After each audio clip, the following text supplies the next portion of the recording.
I used to think my second year at university was the safest time of my life, because every night I went back to the same small dorm room and found Lena waiting for me, smiling like nothing bad could ever touch us. "You're late again," she teased, and I laughed, dropping my bag, saying, "You know I get lost in the library."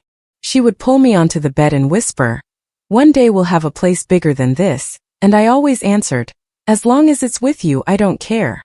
I believed love could survive stress, exams, money problems, and the future itself, because that was how deep my trust ran. I told her everything, my fears, my plans, the quiet ambition I carried, and she would say, "I love how serious you are," making me feel seen. Maya, my roommate, would roll her eyes from her desk and cut in, "Just don't forget who you were before her." And I would snap back, "Stop worrying, I'm fine." Maya warned me gently, "Love shouldn't feel like you're shrinking." But I brushed it off, kissing Lena's cheek and saying, "She makes me bigger." Late at night, Lena and I talked about jobs, cities, and growing old, and she would promise, "I'm not going anywhere," while I replied, "Neither am I." I felt safe enough to give her my whole heart, convinced we were building something unbreakable, unaware that I was already placing my future entirely in her hands. I remember telling Lena, "I've never trusted anyone like this," and she squeezed my fingers, answering, "Then don't stop." And I let myself believe that giving more was the right choice. When classes ended, I would rush back just to hear her say, "I missed you," and I'd reply, "I missed you more," even if it wasn't true, because it felt good to belong. Maya would sigh and ask, "Did you eat today?" And I'd joke, "Love feeds me," while Lena laughed and said, "I'll make noodles later."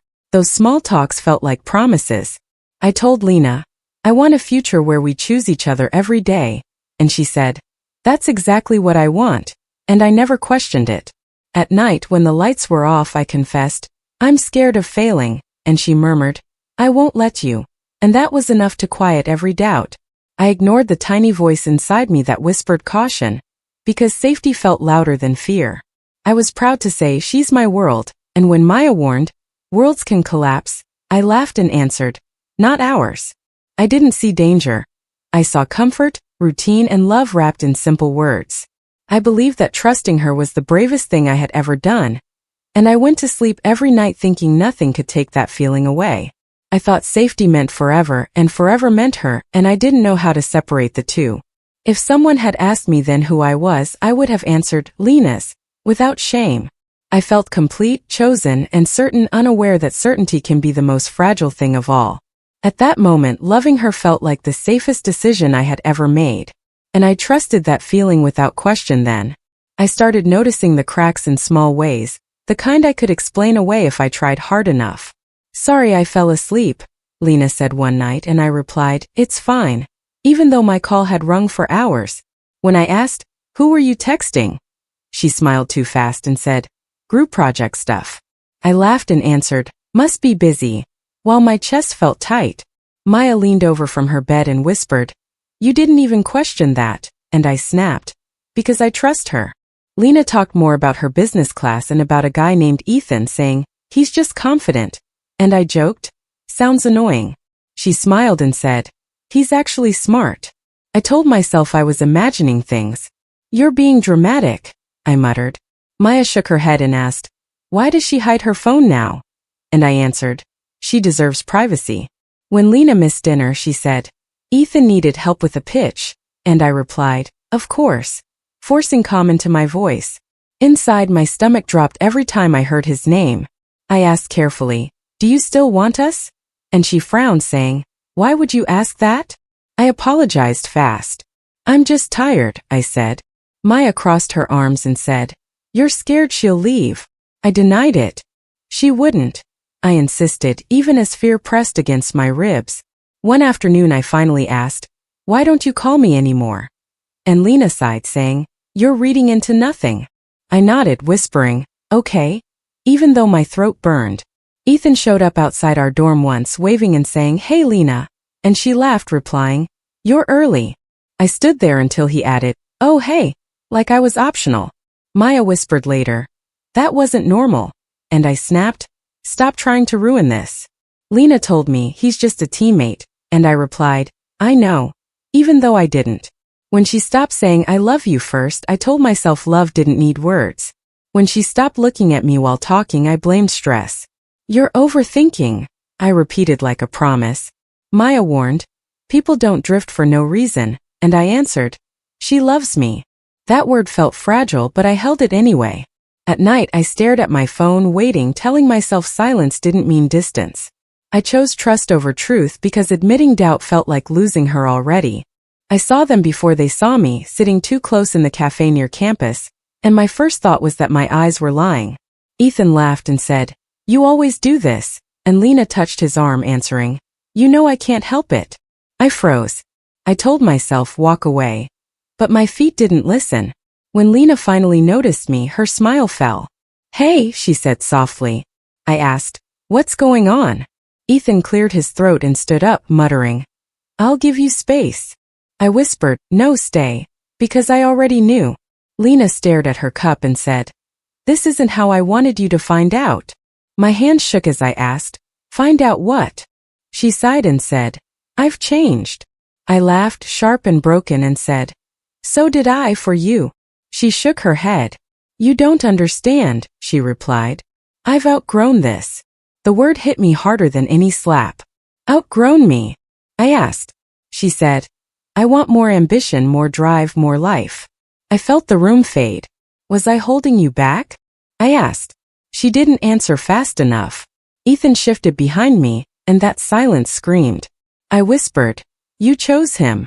Lena said, I chose myself. My chest collapsed. What about us? I asked. She looked tired and said, we were safe, not enough. My ears rang. Cups clinked, people talked, but all I heard was her voice. I loved you, I said. She replied, I know. That hurt the most. I stood up, my legs weak, and said, I gave you everything. She said quietly, I never asked you to. I nodded because words were gone.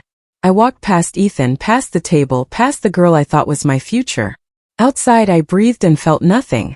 In one moment, I lost her and I lost myself. I told myself, don't cry. But tears came anyway, hot and humiliating. My phone buzzed and Maya's name flashed, but I couldn't answer. I heard Lena behind me say, wait. And I turned, asking, for what?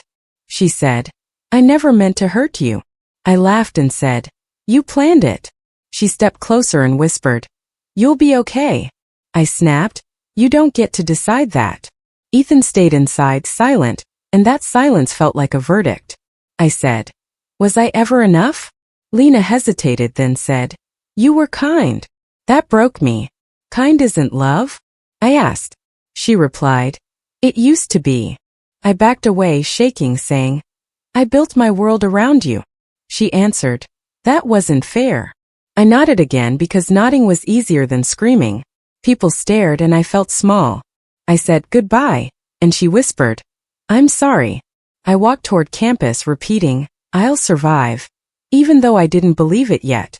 My chest hurt with every step. I thought, this is the moment everything changes. I felt erased, unloved, and disposable. I kept walking because stopping meant falling apart, and I wasn't ready to do that in public. I whispered, be strong, to myself and promised, I won't beg again. The promise felt weak, but it was all I had left. I disappeared into the crowd, knowing nothing would ever feel safe again after that day. My life split in two and I stood shaking. I stopped going to class because silence felt safer than faces. Maya asked, are you skipping again? And I said, just today. She replied, you said that yesterday. I stayed in bed and whispered, I can't see her anywhere. Maya sat beside me and said, you're not dying, and I answered, it feels close. Days blurred. Eat something, she said. I shook my head. I don't feel hungry. She snapped. Pain still needs fuel. I avoided the cafe, the library, the paths Lena loved. When Maya asked, do you miss her? I said, every second. She said softly, missing her won't kill you. I laughed weakly. It might. One morning she dragged me outside and said, you're going to class. I replied, I'll panic. She said, then panic and go. In the hallway, Professor Hale stopped me and asked, why have you been absent? I shrugged and said, personal issues. He looked at me and said, I see potential wasting. I snapped, I'm not ready. He said calmly, Nobody ever is. Maya whispered. Hear him out. Professor Hale added. Apply for the innovation program. I shook my head. I'm barely breathing. He replied. That's why you should. I walked away shaking. That night Maya said. You're hiding. I whispered. I'm surviving. She answered. Barely. I stared at the ceiling and said. I feel empty. Maya replied. Empty can be filled. I said. Not after this. She squeezed my hand. You're still here. The silence pressed on me. I avoided calls, messages, mirrors. When Professor Hale emailed again, I muttered, Leave me alone. Maya read it and said, He believes in you. I snapped, He doesn't know me. She replied, Neither did Lena apparently. That hurt. I cried and said, I wasn't enough. Maya said, She wasn't right. I whispered, I don't know who I am. Maya answered, Someone breathing. The next morning I went to his office. He asked, Why are you here? I said, I don't know. He smiled. Good start. I told him, I'm broken. He replied, So are most innovators. I laughed once. He said, Apply. I hesitated. What if I fail? He said, You already fell. That line stayed with me. I walked out lighter. Maya asked, What happened? I said, Maybe something. She smiled. That's enough. I wasn't healed. I still cried at night. But when Maya asked, Are you alive? I answered, Yes. That felt new. I woke up and told myself, I won't beg anymore. And the words sounded strange but steady. Maya asked, What changed?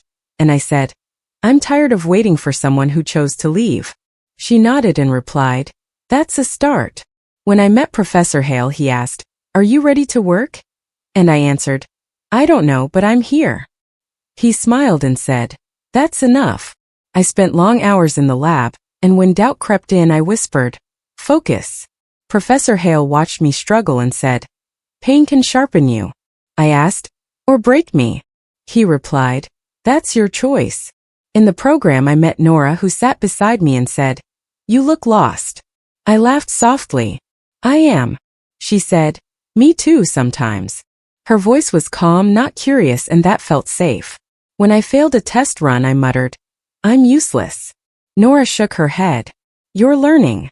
I looked at her and asked, How are you so steady? She answered, I stopped tying my worth to people. That stayed with me. One night Maya asked, Do you still check Lena's page? I hesitated and said, Not today. She smiled. Progress. I told Nora, I used to think love defined me. She replied, Now you get to define yourself. Professor Hale pushed me harder. Redo it, he said. I snapped, It's already good. He replied, Good isn't growth. I stayed late, angry and tired, but something inside me burned brighter than sadness. When I finished, I whispered, I did this. Nora clapped softly and said, See. I felt proud and scared. I admitted, I don't recognize myself. She smiled. That means you're changing. Maya hugged me and said, You're standing taller. I answered, I feel heavier. She replied, Strength weighs something. I thought about Lena less, not because it didn't hurt, but because I was busy becoming. When Professor Hale said, You belong here, my chest tightened. I asked, Even like this? He said, Especially like this. I looked at my reflection and said, I'm choosing me. It felt awkward, like wearing new shoes, but it didn't hurt as much anymore. I told Nora, I'm scared to trust again. She answered, Then trust yourself first. That made sense. I stopped waiting for regret, apologies, or closure. I started building something that didn't depend on anyone staying. When Maya asked, Are you happier? I said, I'm stronger. That felt better. For the first time since the cafe, I believed I could respect the person I was becoming. When my project won its first competition, Professor Hale said, You earned this, and I answered, I almost didn't apply. He smiled and replied, I'm glad you did. Maya hugged me and said, Look at you, and I whispered, I'm scared to be proud. She laughed. Get used to it. At the internship interview, the recruiter said, Your ideas stand out, and I replied, I worked hard. Afterward, Nora asked, "How do you feel?" I said, "Empty and full at the same time." She nodded. "That happens." One night a mutual friend texted, "Lena saw your name online," and my chest tightened. Maya watched my face and asked, "Does it matter?" I said, "I don't know." Another message followed. Ethan didn't get the job he promised her. I stared at the screen and whispered, "That's not my problem." Maya said, "Say it louder." I tried. "It's not my problem." Didn't feel true yet. Nora asked gently, "Are you doing this for you?" I hesitated. "At first, maybe not." She replied, "What about now?" I said, "I'm learning." Professor Hale warned me, success can poison motives, and I asked, "How do I know which is which?" He said, "Check who you're trying to impress." That question haunted me. When I heard Lena asked about me, part of me felt sharp satisfaction, and I hated that. I told Maya, "I don't want revenge." She answered, "Wanting justice isn't evil." I said, "This feels darker." She shrugged. "Then don't feed it." At another award event, someone said, "You're rising fast," and I replied, "I almost didn't survive." They laughed, not understanding. Nora squeezed my arm and whispered, "Breathe." Later I admitted, "I wonder if she regrets it." Nora asked, "Would that fix you?" I shook my head. "No," she said. "Then let it go." That was harder than winning anything. When an old friend said, "Lena looks miserable," I said, "I hope she's okay," and meant it halfway. I sat alone later and asked myself, who am I proving wrong? The answer scared me. I texted Professor Hale, "I'm afraid this is about her." He replied, "Then make it about you again." I put my phone down and stared at my work. "This matters," I told myself.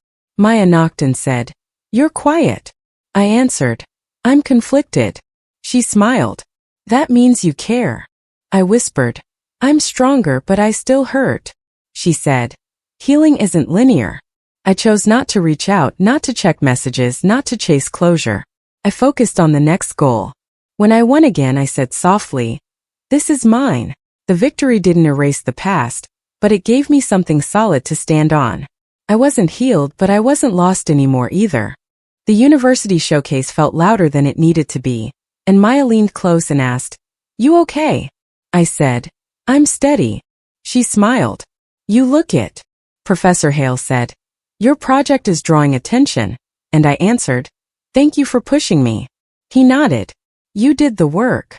As I spoke to judges, someone whispered my name, and I knew before I turned. Lena stood there, thinner, tense, eyes searching. She said, "I didn't know you'd be here." I replied, "I was invited." Silence stretched. She said, "You look different." I said, "So do you." She tried to smile. "You're doing well." I nodded. "I am." She glanced at my display and asked, "Is this yours?" I said, "Yes."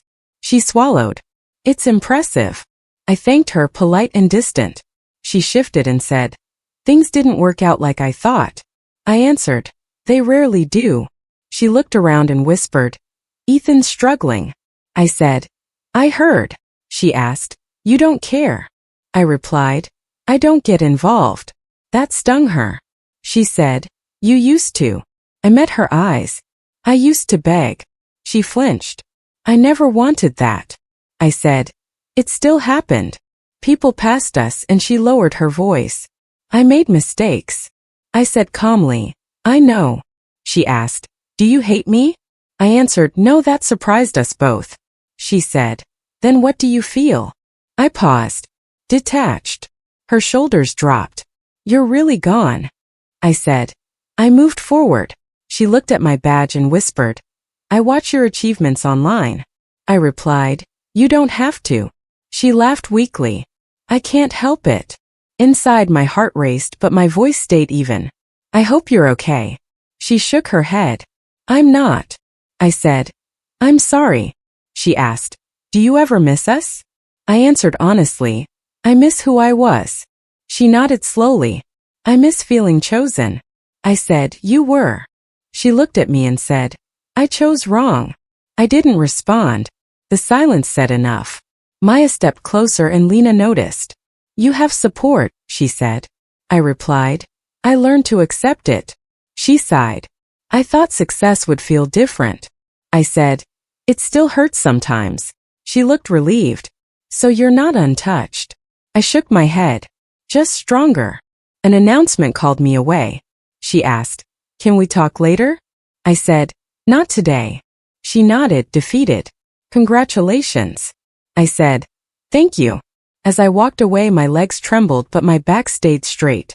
Maya whispered, you handled that. I exhaled. I didn't collapse. She smiled. That's power. I glanced back once. Lena stood alone, watching. For the first time, I wasn't shrinking under her gaze. I felt the shift settle quietly in my chest. I heard about Lena's setbacks in pieces, never from her, always drifting in like unwanted echoes. A classmate said, her startup pitch got rejected, and I replied, that happens. Maya watched me and asked, you okay hearing that? I said, I didn't wish it. She nodded. That matters. Another friend mentioned, people don't trust her much anymore, and I answered, trust is fragile. I didn't smile. I didn't celebrate. I just kept going. Nora noticed my silence one night and asked, heavy thoughts? I said, old ones. She said, do they control you? I paused. Not anymore. We worked late side by side and she said, you don't talk about her. I replied, I don't need to. She smiled softly. That's growth. When Professor Hale praised my progress, he said, you're focused, and I answered, I learned the cost of distraction. Maya teased, you're calm lately, and I said, I'm choosing peace. She laughed. Never thought I'd hear that. Someone else whispered, Lena cried during a presentation, and my chest tightened for a second. Nora noticed and asked, sympathy? I nodded. A little. She said, that doesn't weaken you. I believed her. I told Maya, I don't hate her, and she replied, good. I said, I just won't save her. That felt honest. Nora asked one evening, are you afraid to care again? I admitted, yes. She answered, fear means you value yourself now. We talked about dreams, not wounds. When she said, you deserve steady love, I replied, I'm learning to give it to myself. News came that Ethan lost another chance and Maya muttered, karma's busy. I said quietly, it didn't need me. I realized I hadn't checked Lena's page in weeks. That surprised me. Nora noticed and said, your eyes are clearer. I smiled. Yours too. We shared coffee in silence, and it felt safe without promises. When someone asked, do you feel victorious? I shook my head. I feel free. Professor Hale said, justice doesn't always shout, and I replied, sometimes it whispers. Maya hugged me and said, you're different. I answered, I'm grounded. I thought about how I once wanted her regret, and how empty that wish felt now. Nora asked, if she apologized, what would you do? I said, wish her well. She smiled. That's maturity. I didn't interfere, didn't gossip, didn't point fingers. I focused on my work, my breath, my boundaries. Watching life unfold on its own taught me something important. Karma didn't need my anger. It just needed time.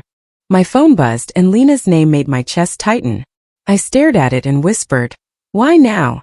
Maya said, do you want to answer? I shook my head. No, another buzz. Finally, I picked up. Hello. I said cautiously. Lena's voice trembled. Can we talk? I paused. About what? She sighed. About us. About what I did. I laughed softly, bitter. You mean what you ruined? She winced. I made a mistake. I chose wrong. I stayed silent. Do you hate me? She asked. I asked, why now? She replied, I've realized my fault. I muttered, too late. Lena said, I know. I'm sorry. I swallowed. Sorry doesn't fix this. She said, I don't expect it to. I just wanted you to know I regret it. My hands shook. You left me, I said, voice low. She whispered, I know, and I can't take it back. I laughed without humor. Then what's the point? She said, closure maybe. I replied, closure isn't the same as reconciliation. Lena paused. Do you want me to leave you alone? I said, yes and no. She asked, what does that mean? I admitted, I don't feel the same, but hearing you hurts anyway. Her voice broke. I never wanted to hurt you. I asked, then why did you? She said, I was selfish. I didn't understand love. I whispered, you didn't understand me. She replied softly, I'm learning now. I shook my head. Learning isn't enough. Lena said, I know it's late, but can we at least be honest? I said, I'm listening. She took a deep breath. I wished I had chosen differently from the start. I replied, we can't go back. She said quietly, I just hope someday you forgive me. I muttered, forgive? I don't know if I can. She asked, do you want to try? I laughed hollowly. Try for what? To pretend nothing happened. She said, no. To heal yourself. I shook my head. Healing doesn't need your apology. Lena whispered, I'm sorry for everything. I said, I heard you. Silence stretched. I asked finally, do you still care? She said, always. I nodded. I don't feel the same. She paused. I understand. I said, then leave me to my life. She whispered, goodbye truly. I hung up, heart pounding. I told Maya, it's over in every sense. She nodded. You're safe now. I exhaled. I am. I whispered, though my chest still ached. Closure didn't fix the emptiness, but it kept me from falling back into her shadow. I felt the shift, heavy but freeing. I had listened, I had heard, and now I could finally turn away. I sat across from Maya in our favorite cafe, stirring my coffee slowly. She asked, are you still thinking about her? I shrugged. Sometimes. But it doesn't hurt the same. She raised an eyebrow. That's progress. I nodded. I'm done holding anger. Maya smiled. Finally. I whispered. It's harder than I thought. She leaned closer. Forgiveness isn't weakness. I admitted. I don't forgive to let her back in. I forgive to free myself. She said softly, good. That's wisdom. Later I called Lena once just to hear her voice. She said, I didn't expect to hear from you. I replied calmly, neither did I. I just wanted to say I forgive you. Silence fell. She whispered, I'm sorry. I said, I know. Goodbye.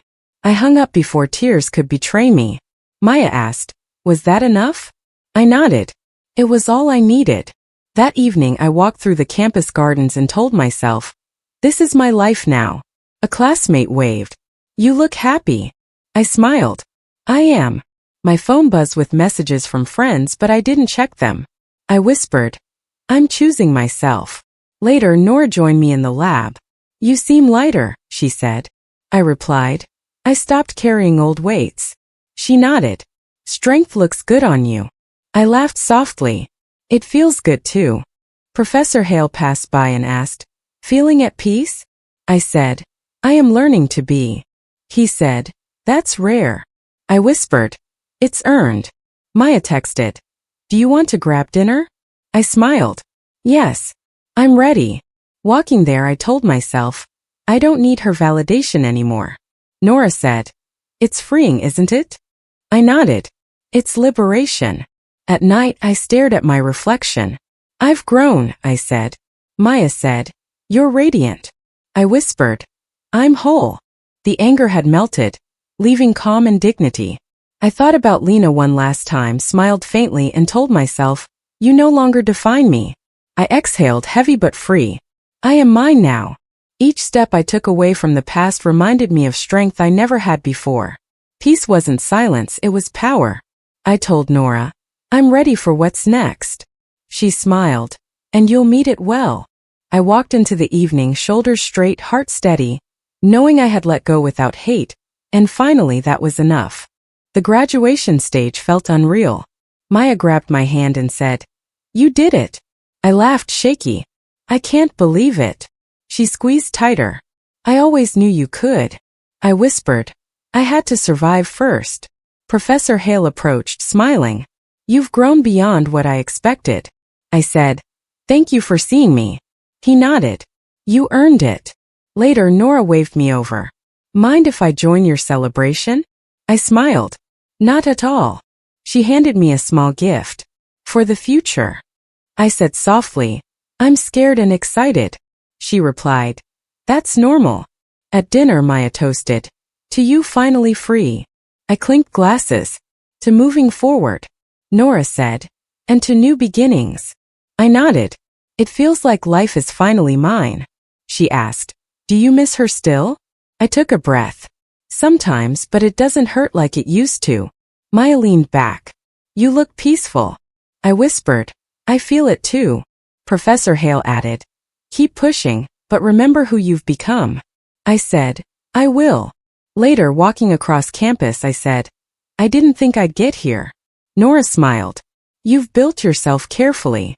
I admitted. Pain taught me more than I wanted to know. She said softly, and you survived. I nodded. I did. I'm ready for the next chapter.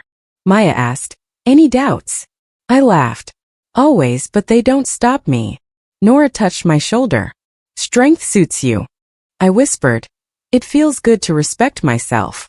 We talked late into the night about projects, dreams, and places we wanted to go. I said, I'm letting myself hope again. Nora said, hope is earned, not given. I smiled. Then I'll earn it. Maya laughed. And I'll cheer for every step. I replied. I'll try not to stumble too much. Standing outside my dorm later, I breathed deeply. I've come so far, I said to myself. Nora added, the best is ahead. I looked at the stars and whispered, I believe that now. Walking forward, shoulders straight, chest light, I felt my past pain shaping me into someone stronger, wiser, and ready. I said softly, I can do this. Maya called from behind, you already are. I smiled heartful. The future was mine, waiting to be built. I stood at the edge of the stage, diploma in hand, and whispered to myself, I made it. Maya leaned close and said, you look unstoppable. I laughed softly. It doesn't feel that way inside. She smiled. It should. Later, Nora said, you've grown so much. I nodded. Pain taught me things I never wanted to learn. She asked, would you change any of it? I shook my head. No. Every scar brought me here. Professor Hale approached and said, I'm proud of you. I replied, I'm proud too. That felt strange saying it aloud. I remembered nights of crying, hours of doubt, moments when Lena's absence cut deep. I whispered, I survived all that. Maya asked, are you still angry? I shook my head. Anger doesn't serve me anymore. Nora said softly, you've chosen yourself. I smiled faintly. Yes, that's the real victory. People passed congratulating me, but I barely noticed. My mind replayed the journey, the heartbreak, the loneliness, the lessons, and I felt quiet satisfaction. I didn't win by hurting anyone, I said aloud. Maya nodded. You won by living. I laughed, a small clear sound. I finally understand that. When someone mentioned Lena in passing, I said calmly, she's a memory. It didn't sting anymore. I thought about Ethan too briefly. Irrelevant, I whispered. The future felt open and mine. No shadows holding me back. Nora asked, what's next? I said, building, creating, living. I felt steady, grounded. My heart still carried marks, but they didn't bleed. I whispered to myself, I can respect who I am. Maya said, you're radiant. I answered softly, I feel it. I thought about the girl who cried alone in her dorm, the one who doubted everything. I smiled. She made me stronger. The applause around me felt distant, yet real. I said quietly, this is mine. I looked ahead at the horizon, chest open, shoulders straight, and whispered, I am my future. No revenge, no longing, no old pain, just me, whole and free. For the first time, I felt complete.